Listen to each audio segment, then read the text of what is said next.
بسم اللہ الرحمن الرحیم۔ السلام علیکم۔ آج میں آپ سے فلسطین کے بارے میں بات کرنا چاہتا ہوں اور غزہ کے بارے میں بات کرنا چاہتا ہوں۔ جس طرح سے فلسطینیوں میں جو ظلم کیا جا رہا ہے اسرائیل کے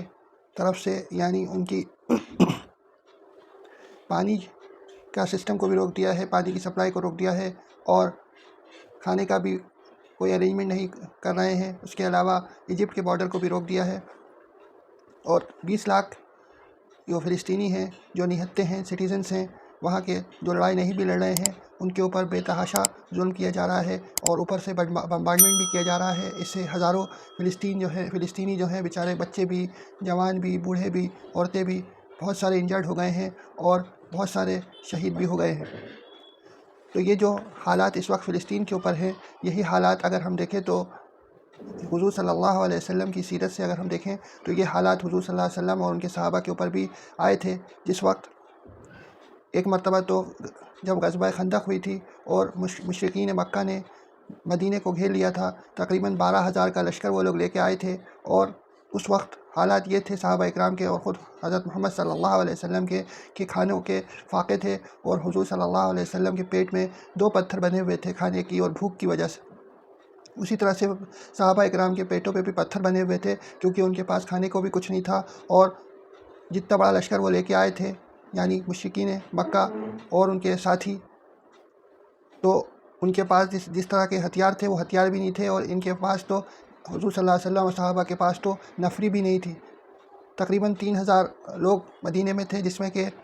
عورتیں بھی تھیں اور بچے بھی تھے، اور اسی وقت مدینے کے جو یہودی تھے انہوں نے بھی دھکا دے دیا اور مدینے کی سیکیورٹی کے لیے اور دفاع کے لیے حضور صلی اللہ علیہ وسلم کا ساتھ نہیں دیا، بلکہ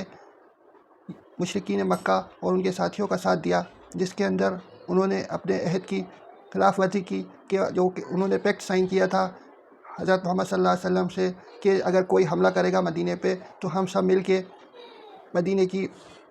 ریاست کی حفاظت کریں گے، لیکن ایسا انہوں نے نہیں کیا، بلکہ ظلم کیا، اور حضور صلی اللہ علیہ وسلم اور ان کے صحابہ اور جتنے مسلمان تھے ان کے اوپر بہت ظلم کرتے گئے۔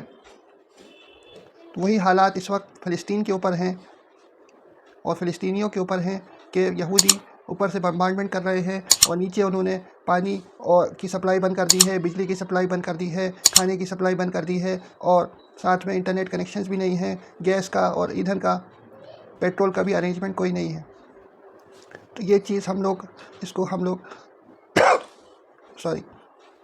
حضور کی زندگی سے اور صحابہ کی زندگی سے دیکھ سکتے ہیں کہ یہ چیز ہسٹری ریپیٹ ہو رہی ہے جس طرح اس ٹائم پہ ہوئی تھی۔ اور ایک اور چیز جو سیرت سے ہم کو ملتی ہے، اس میں مکہ میں جب حضرت محمد صلی اللہ علیہ وسلم تھے تو شیب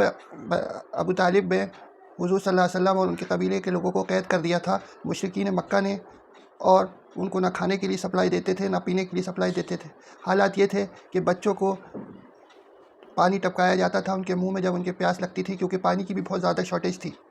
تو اسی لیے ہم لوگوں کو یہ اللہ سے مدد مانگنی چاہیے، اور ہو سکتا ہے کہ فلسطینیوں کے اوپر یہ اللہ کی طرف سے آزمائش ہو، جیسا کہ سورہ بقرہ کے اندر آیا ہے کہ ہم بھوک سے اور خوف سے اور مال اور جان کے نقصان سے اور پھلوں کے نقصان سے ہم تم کو آزمائیں گے۔ تو یہ اللہ تعالیٰ کی آزمائش ہے، اور اسی طرح سے جس طرح سے صحابہ اکرام اور حضرت محمد صلی اللہ علیہ وسلم کو اللہ تعالیٰ نے مجموعی طور پہ آزمایا تھا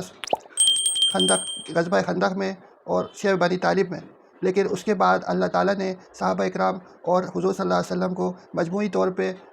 آسانی کا معاملہ کیا، اور اس طرح کے حالات بعد میں کبھی بھی پیدا نہیں ہوئے جو غزوہ خندق میں پیدا ہو گئے تھے۔ اس لیے ہم لوگوں کو اللہ سے تو دعا مانگنی ہی ہے، اور ساتھ میں اللہ صبر بھی کرنا ہے، اور ہو سکے تو جو پوری دنیا کے مسلمان ہیں وہ جتنا بھی کر سکتے ہیں وہ ہیومینیٹیرین ایڈ جو ہے ایجپٹ کے ذریعے سے پہنچانے کی کوشش کریں، پانی کا انتظام کریں، کھانے کا انتظام کریں، دواؤں کا انتظام کریں، اور جس چیز کی ضرورت پڑ سکتی ہے ان چیز کا